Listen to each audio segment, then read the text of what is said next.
Bago tayo mag-umpisa mga chong, pakilike muna na tong video dahil malaking tulong na yan sa ating munting channel. Well, kahit hindi makapaglaro itong si Terence Romeo ngayong semifinals kontra Barangay Ginebra ay all-out support ito sa kanyang kupunan at sa mga younger players kung saan siya ngayon ang tumatayong kuya para dito. Well, ayon pa sa report, naniniwala itong si Terence Romeo na kayang-kaya ng mga younger players na makipagbalyahan sa mga veterano ng Barangay Ginebra, especially itong si Jerome Ten na hindi alintana ang pressure kapag ipinasok sa game ni Coach George Gallen. Kaya advice ni Terence Romeo na laging maganda kapag tinawagan ang numero.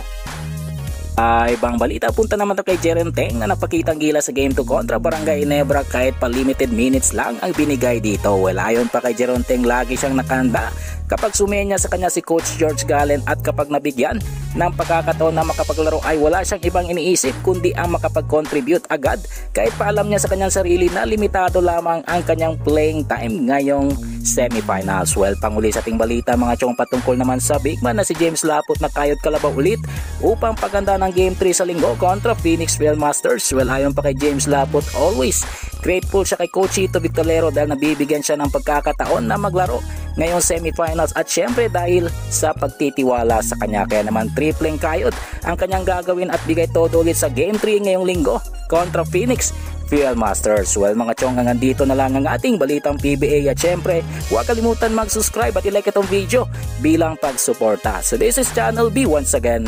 I'm out.